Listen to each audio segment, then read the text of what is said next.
Hey there! Today I'm reviewing the unreleased 2016 Volkswagen Tiguan, or the Wolfsburg Raven in game. Before I get started, please keep in mind that not everything on this is final, so think of it as a pre-production model. I was honestly really impressed with this car considering it has absolutely no game passes and it only starts at 10 grand, so it's one of the cheapest modern crossovers in game. Anyways, I'm gonna hop into the S trim and review it first. So like I said, this trim is only $10,000 and it's honestly one of the best $10,000 cars I've tested in this game yet.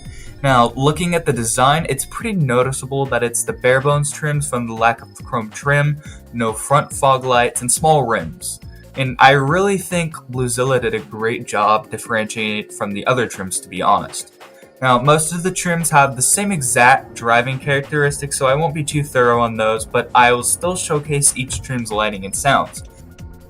Anyways, here's how the Tiguan S accelerates for those of you that are interested.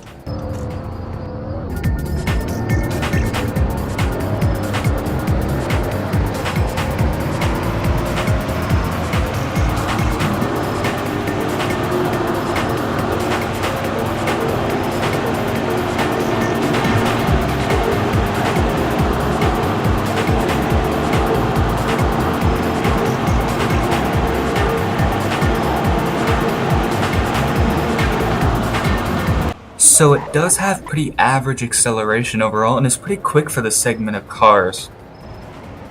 Handling is decent and pretty normal for a compact crossover as well, but keep in mind that the chassis tuning isn't final on these cars, so that could change once it's added. Maneuverability is also really great, and I think it would be really easy to operate in roleplay servers.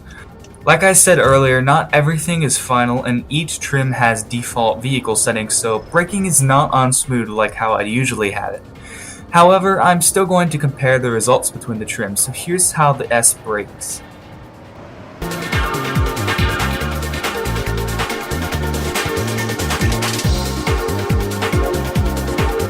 Reminder that it is on instant braking, so it's pretty slow to stop considering that. Anyway, how does the Tiguan S drive? Every trim besides the two most expensive ones pretty much drive exactly the same, meaning they all are surprisingly fun to drive. Again, handling isn't the best, but it's a tossable little crossover, and for the money, this is one of the best driving modern crossovers you can buy. Anyway, here's sounds and lighting completely uninterrupted by any music.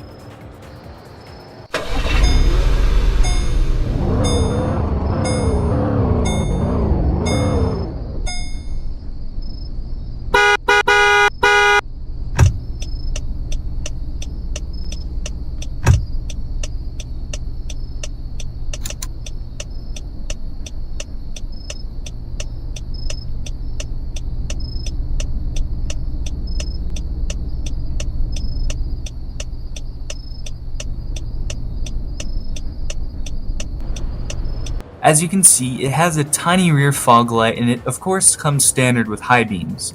Each trim does have the same engine sound and a rev limiter, but some trims have different startups. Anyways, let me hop into the next trim, which is the SL. The SL costs about $2,000 more, and with that huge increase in price, you get chrome trim that replaces the black plastic and somewhat larger rims. Honestly, I think this trim is the worst value since it's essentially an appearance upgrade for 20% more. It drives exactly the same as the S trim, no real change in handling or turning radius, and its acceleration and top speed are exactly the same. It's still a good value for 12 grand though, but I think you'd be better off getting a different trim. Surprisingly, there is something slightly different about this, and that's its braking. It's just slightly quicker to brake.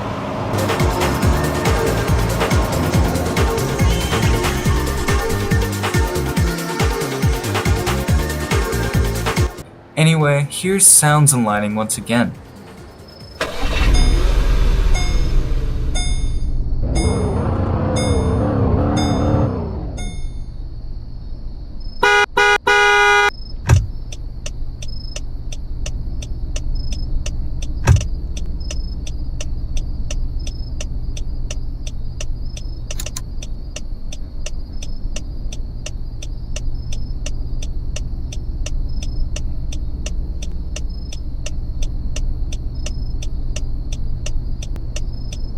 Okay, time to hop into the next trim, which is the SLX trim, and it's once again $2,000 more. There are more significant changes to this one cosmetically, such as the front fog lights, nicer rims in my opinion, and a panoramic sunroof.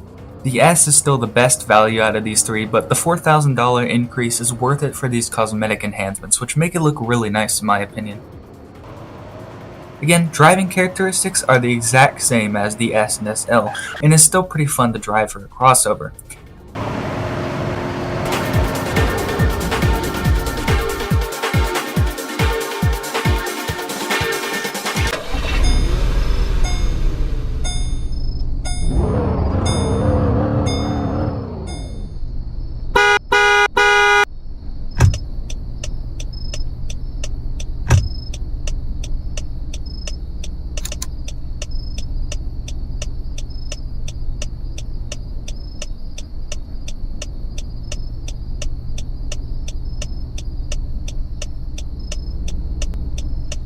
Now let's hop into what I think will be the most popular trim, and that is the SLX Wendigo.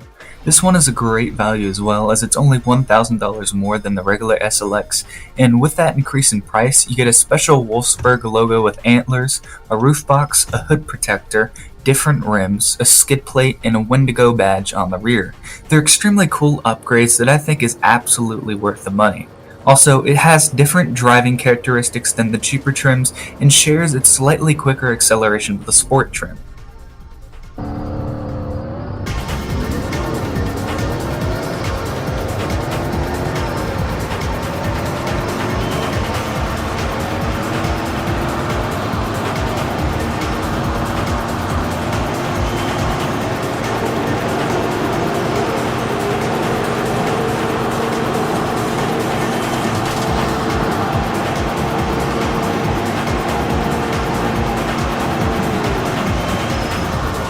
Handling seems about the same as well.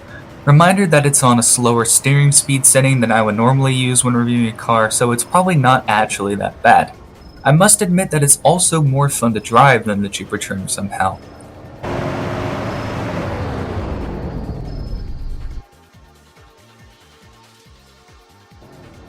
Braking is also pretty much the same.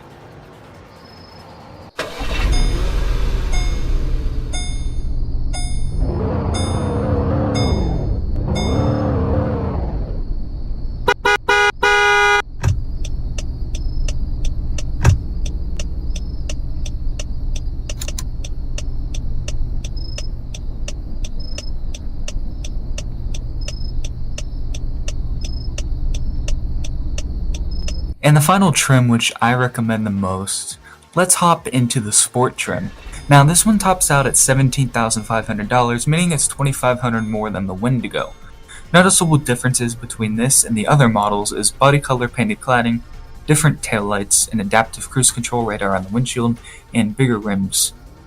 All trims are worth it, but this one is a really great value. It's extremely good looking, and I think Bluezilla did a great job designing this car overall. It still has that conservative look that many people like about Volkswagen, but it's original enough and it doesn't look lazily done at all. Despite its name, it doesn't have a huge performance increase over the regular trims, and it has the same top speed of course, but it's noticeably sportier to drive, and it seems like it handles slightly better. Its turning circle is about the same size as the others too, and brakes are pretty much the same as well.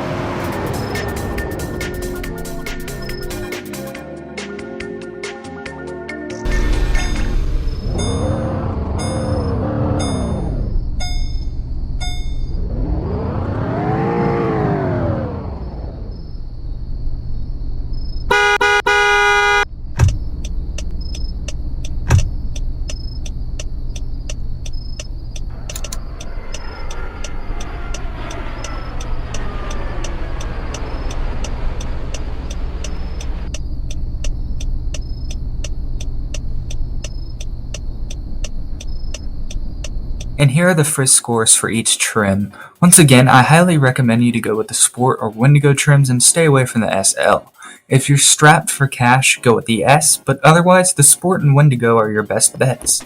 Overall, if you're a fan of traffic cars, this is a really great one and I think you'll like it. It's a great value daily driver. That's all for today's video. If you're new here, I do reviews like this all the time, but more thoroughly. Thank you to Hunter for letting me check this out early, and I really appreciate it. What do you guys think of the new Tiguan, and what trim are you going to buy? Tell me in the comments below. I'll see you guys soon. Later!